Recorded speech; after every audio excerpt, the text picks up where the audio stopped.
A designer species breeds in the tunnels beneath a city that has already declared its plague eradicated. A quarantine team reaches the town before anyone calls for help. They already know what the thing is. They helped make it. Two miners share a bottle of vodka hauled up from a Soviet wreck. Neither of them stays a separate person. This is our top 10 creature horror movie recaps. They opened the door. It was already waiting. Number 10, DeepStar Six. The United States Navy installs a missile platform on the seabed. Before construction can finish, they need to blast open a cavern to make room. Nobody checks what's living inside. The detonation cracks something open. A prehistoric creature that's been sealed in the rock for millions of years wakes up and starts moving through the flooded corridors.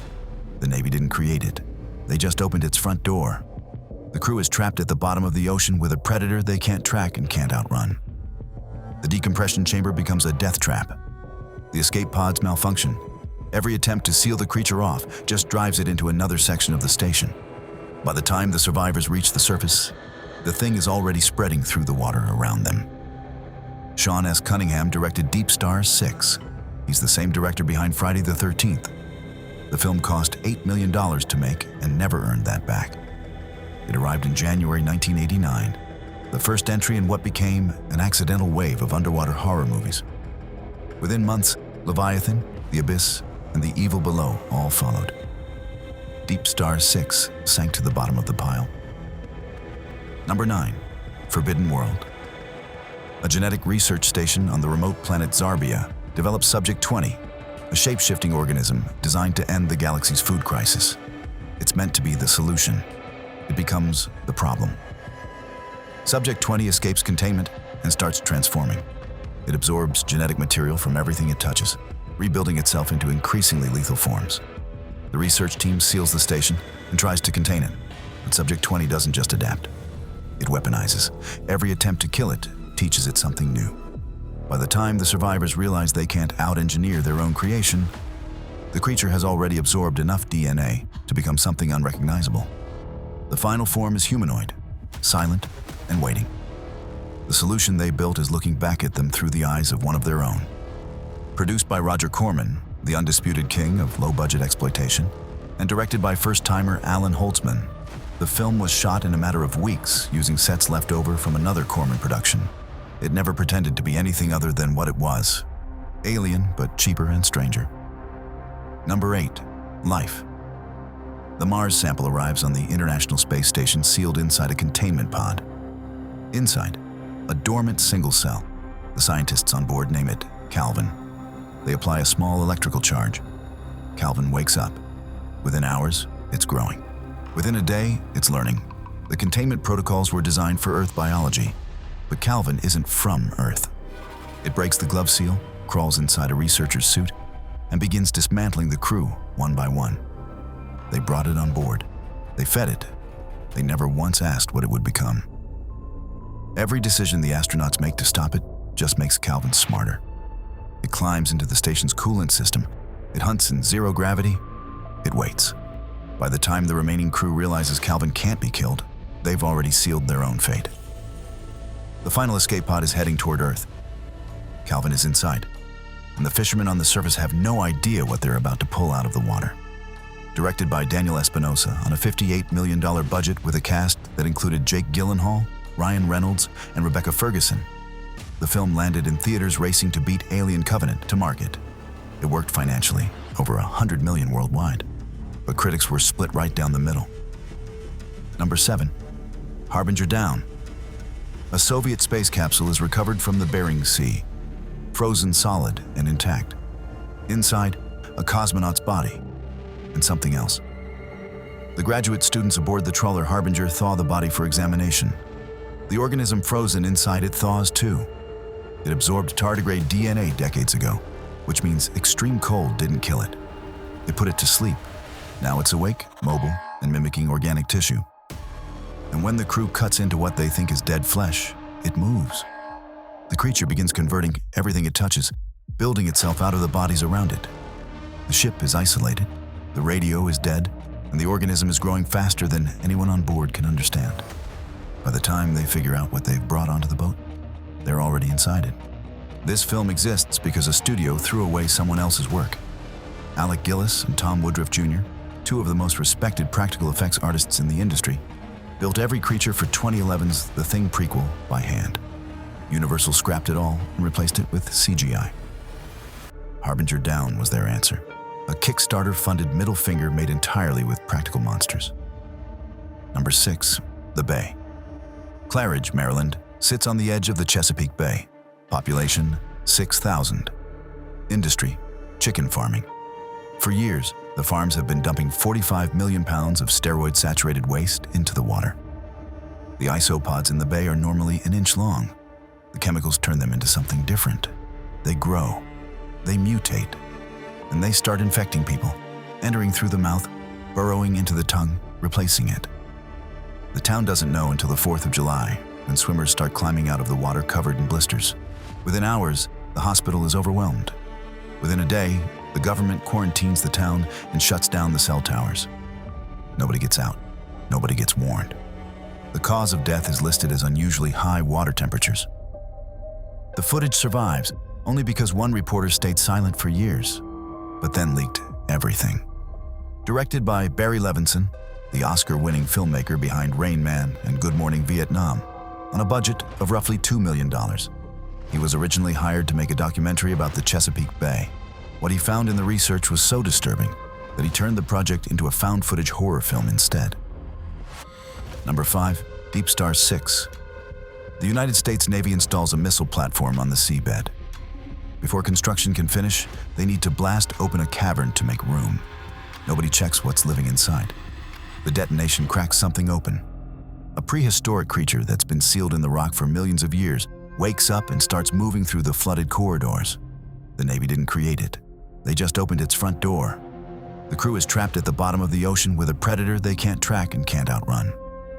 The decompression chamber becomes a death trap. The escape pods malfunction. Every attempt to seal the creature off just drives it into another section of the station. By the time the survivors reach the surface, the thing is already spreading through the water around them. Sean S. Cunningham directed DeepStar Six. He's the same director behind Friday the 13th. The film cost $8 million to make and never earned that back.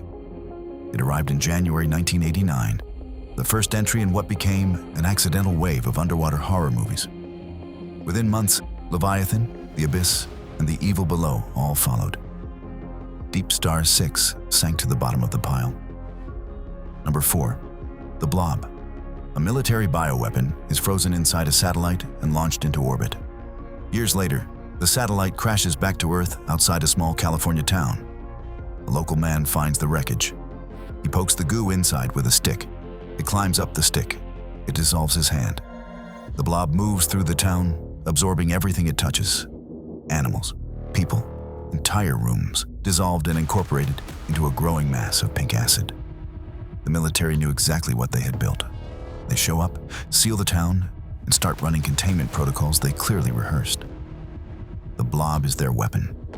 The town is just collateral. By the time the survivors realize the soldiers aren't there to rescue them, the blob has grown large enough to fill a movie theater. The ending doesn't offer comfort. The government had the blob once before. They froze it and launched it.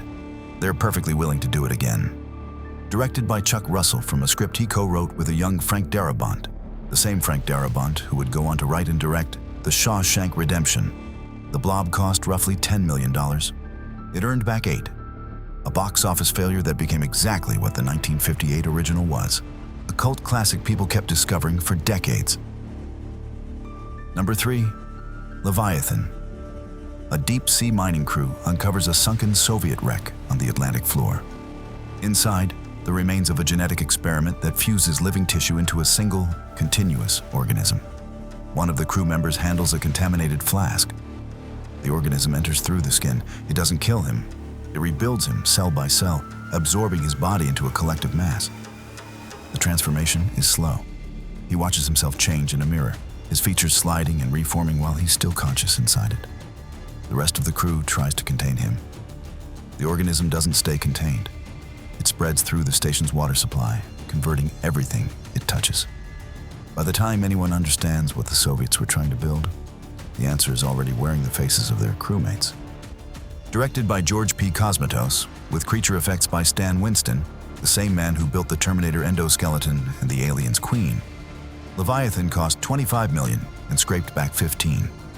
It had the misfortune of arriving the same year as James Cameron's The Abyss, which told a similar story with 10 times the budget and a much happier ending. Number 2, Mimic. New York City is overrun with cockroaches carrying a disease fatal to children. Entomologist Susan Tyler engineers a solution: the Judas breed, a hybrid insect that secretes an enzyme lethal to roaches. The breed is sterile. It's supposed to die off in 1 generation. 3 years later, something is moving through the subway tunnels. Something tall. Something that folds itself into the shape of a man. The Judas breed didn't die out. It accelerated its life cycle, developed camouflage, and learned to mimic its only remaining predator, humans. The creatures hunt in the dark, dragging victims into the tunnels below Manhattan. Susan descends into the system she helped create, and what she finds has been breeding for years, building a colony in the abandoned spaces directly beneath the city she was trying to save. This was director Guillermo del Toro's first Hollywood film, and the one that nearly broke him. Producers Harvey and Bob Weinstein controlled the $30 million production and clashed with del Toro over nearly every creative decision. The film only recouped $25 million, and del Toro disowned the theatrical cut and spent years trying to release a director's cut that actually resembled the movie he set out to make. Number 1. The Superdeep. The Kola Superdeep borehole is real. 12 kilometers into the crust, the deepest hole anybody has ever put in the ground. The Soviets stopped because the rock turned soft as wax and the drill wouldn't hold. The drills never found anything. That is where the record ends, and this film begins.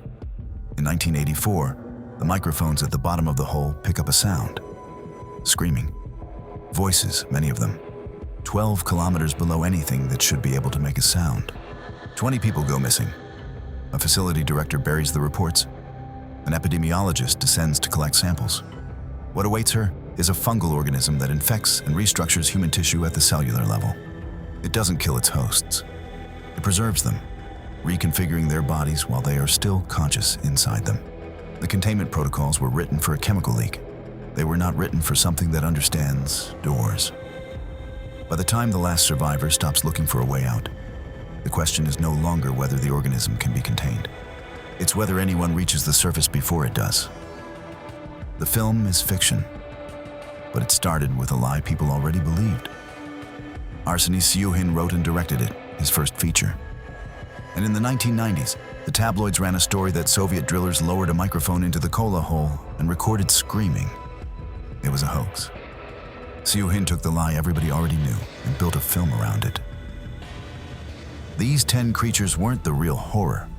The horror was the bad decision. The moment someone looked at the unknown and said, "Let's find out." Which one of these films stayed with you the longest?